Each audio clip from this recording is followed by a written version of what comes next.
Hello everyone. This is a single entry systems. Here I am Dr. P. Kumarasamy, Assistant Professor, Department of Commerce, Christ Jayanti College. We are going to discuss about meaning of single entry systems, features of single entry systems and its types, advantages and disadvantages. And further, we are going to say about simple problems and solutions to the single entry systems. Here, what is a single entry systems? Single entry systems is nothing but it is an incomplete accounting system so that is not based on the double entry systems. So single entry system maintains only personal accounts and cash book. Expenses and income are reflected in the cash book, whereas the personal accounts that reflects of debtors and creditors status. It usually follows a cash basis of accounting. It will not take nominal accounting like depreciations, then profit and doubtful debts, carry forward of doubtful debts, or adjusting about outstandings, all the things. It will not take only a cash basis accounts will be dealt. Here, what are the features of single entry system? So features of single entry systems, first feature is it is suitable only to the sole traders or partnership of firms because it is not following double entry systems. It doesn't follow a nominal accounting. So only personal accounting is and a few of the accounts related to the real accounts are followed. No preset rules. Single entity system does not follow the preset rules and regulations or principles and procedures of accountings. Only personal accounts and cash accounts are maintained in the single entity systems. It is incomplete systems because it is not a systematic accounting. All transactions are recorded, then cash book is maintained. Lack of uniformity. Here, all transactions are not recorded because the transaction which is related with the cash only recorded in single entry systems. Cash book only is maintained in single entry systems. There is no uniformity. Debit and credit, every debit should have one credit or every credit should have a debit. That way it will not be followed. So there is no uniformity. Personal accounts is mainly maintained collection of information from original documents. So information is collected from the original documents. Variations in applications. So procedure is different. Here the application of accounting in the business is different from business to business. So here the main purpose of single entry system is finding the profit, but single entry system does not follow the principles and procedures of accounting. Means it will give only the estimated profit or profit will be the approximate. It would not be the accurate profit. True financial position cannot be calculated, cannot be ascertained. Then the calculated profit cannot be followed, or the calculated profit will not give the right result for the future budget. Here, income tax authorities will not accept the profit that are calculated by single entry systems. These are the features of single entry systems. Then what are the types of single entry systems? So here we are dividing in three types. Under the type of single entry systems, first type is a pure single entry systems. Second one is a simple single entry systems. Third one system is quasi single entry systems. What is a pure single entry systems? So pure single entry systems only personal accounts are maintained. So what are the personal accounts? So what comes in debit, what goes in credit, right? That is a real account. Here, personal account. What is personal account? Debit the receiver, credit the giver, right? The personal accounts only maintained how much amount received from Mr. X, how much amount has been given to Mr. Y. This way, X and Y. So personal accounts are maintained in the pure single entry systems. They are following debtors and creditors in the books of accounts. Another one is simple single entry systems. Here, in addition with the personal accounts, cash book also is maintained. Then quasi single entry systems, personal accounts, cash book, few subsidiary books are maintained here. So these are the types of single entry systems. What are the advantages and disadvantages of single entry systems? Under the single entry systems, the advantages, if you take first advantage is it is very easy one, right? It is easy to understand, easy to apply. It is not more expensive to apply the single entry system in business because one person can easily calculate, one person can maintain the single entry systems. We no need computers, right? Because it is not computerized one, it is just paperwork, you know, like pocket papers or little size of papers or notebooks like. So we no need to employ many accountant or even the educated accountant for carrying the accountancy concept in business. So cost effective, less expensive, or it saves the time savings.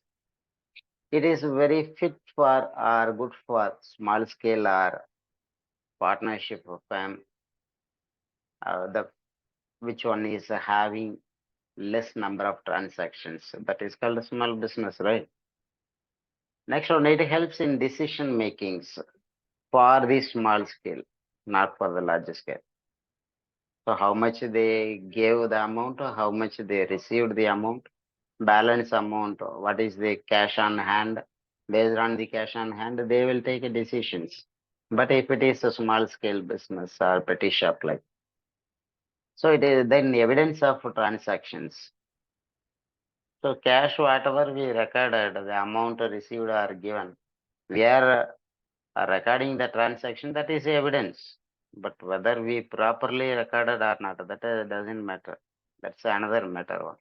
But the transaction has been recorded means it's evidence.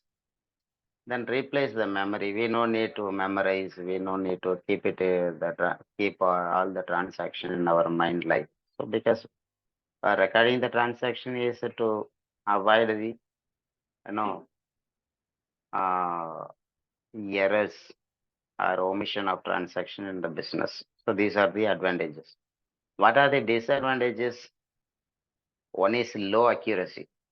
Under the single entry system, we recorded all the transactions. So not all the transactions, only money related or cash related transaction we recorded under single entry systems.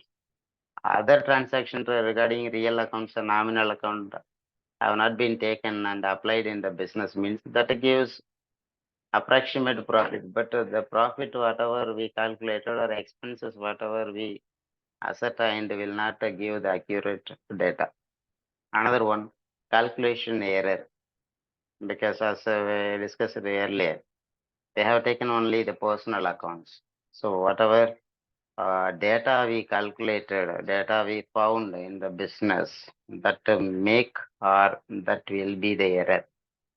They're not able to prepare financial statements because of few cash-based transactions recorded. Here, all the transactions have not been recorded in the business. So it's not possible to prepare the exact financial statement. So manipulation of accounts is a possible. Personal, right? What is here? Personal biasness. Personal biasness. So here there is no bias in personalized. So these are the disadvantages we have taken here. Then you take what are the uh, difference between single entry system and double entry system. So once first you can take a dual aspect. Under this single entry systems, the transactions is not recorded in dual basis. Every transaction should have one credit and one debit. That way the single entry system is not following. Another, but if you take the other side, double entry systems, every transaction will have one debit, one credit, right? So under these double entry systems, each transaction is recorded in dual aspect. Then under this single entry system, personal account and cash accounts are maintained. Real account, nominal account are not maintained. But double entry systems, these are three accounts, personal, real and nominal. Three accounts are followed. Trial balance is not possible to prepare under the single entry systems, but in double entry system it is possible. The preparation of trial balance is helping to prepare for the profit and loss and balance sheet. Then profit and loss in the points, you take a profit and loss calculation is not easy in the single entry system. Even though you calculate a profit or loss in the business, that is approximate data, that is not accurate data. But under this double entry system, it is prepared to find out net profit or net loss in accurate way. Balance sheet preparation under the single entry system is not possible. There it is possible. So we can prepare a profit and loss account balance sheet. Then single entry system is only useful to the small level or petty level businesses. But double entry system is suitable to all type of businesses. Then a rules, single entry system does not follow any rules and regulations. Double entry system follows all the rule and regulations relating to the accountancy. Then a single entry system is less expensive. Their double entry system is expensive one. Then financial position, with the help of the statement of affairs only, we can understand the estimated financial position of the business under single entry system. But in double entry systems, true financial position can be ascertained, can be understand by preparing the balance sheet. So we can take the problems here, easiest problems, simple problems we can take. So, under the single entry systems, we have taken the problem number one. Find out the cost of goods sold. When sales is 1 lakh, gross profit is 20%, 25% on cost. Now you should analyze what is cost of goods sold or what you should calculate. Now here you should calculate cost of goods sold. This one only you should calculate, right? So cost of goods sold you should calculate. So what is the formula for finding cost of goods sold? So formula for finding the cost of goods sold is opening stock plus purchase, opening stock plus purchase minus closing stock. That is the cost of goods sold. So cost of goods sold you should calculate. What is the sales? Sales is 1 lakhs. Okay. Now cost of goods, this is the format. But find out the cost of goods sold when sales is 1 lakhs. Another format for the cost of goods sold is, what is another format? Or sales minus profit equal to cost of goods sold. Sales already know. What is the sales? Sales is what? So sales is rupees 1 lakh, right? Minus profit. What is the profit? You don't know the profit. So you calculate the profit first. What is the profit? So calculation of profit equal to how many percent on sales?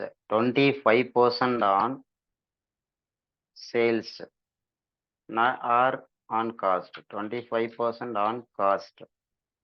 That means what? It means 25% on 25% or 1 by 4 on cost.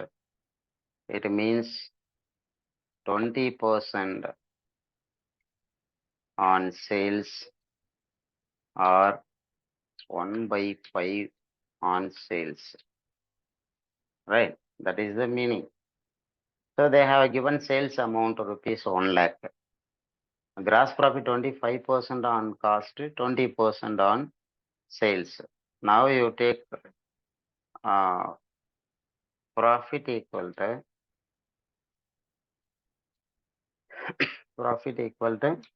sales into percentage of profit. Sales 1 lakh into percentage of profit on sales 20 by 100. So profit equal to how much profit? Profit equal to 20,000. So what is cost of goods sold? Now you take cost of goods sold. Cost of goods sold equal to sales minus profit. So sales given amount is 1 lakhs. Sales rupees 1 lakh minus profit that we calculated already, the amount rupees 20,000. Okay. So difference balance amount is called cost of goods sold. 1 lakh minus 20,000. So 80,000 is a cost of goods sold. This one is a cost of goods sold or answer for this question. The same way, you take next one, you should, problem number 2, you should calculate purchase amount. When they are giving cost of goods sold, opening stock, closing stock, you only should calculate purchase amount. So what is the purchase amount? Cost of goods sold amount is 2 lakhs. You take the format. What is the format? Cost of goods sold equal to, already we have taken there. Cost of goods sold. Cost of goods sold equal to, what is cost of goods sold? Opening stock plus purchase minus closing stock. So cost of goods sold amount is 2 lakhs given already, equal to opening stock given in the question is 20,000. Opening stock plus purchase we don't know, so we are writing purchase. Okay. Minus closing stock given in question is 50,000. Right. Now you take, how will you take now? So here purchase will be taken. Purchase from here to, you should take here. Purchase equal to, purchase will be come back. Then cost of goods sold, it will go forward. Now purchase amount we don't know, so purchase equal to cost of goods sold 2 lakhs minus 20,000 opening plus 50,000 closing. So purchase equal to 1 lakh, 2 lakh minus 20,000. So 1 lakh 80,000 plus 50,000. So 1 lakh 80 plus 50, 2 lakh 30,000. This is the purchase amount. So this is the smallest problems in the insurance chapter. So rest of the problems we can continue in the following classes. Okay. Thank you all.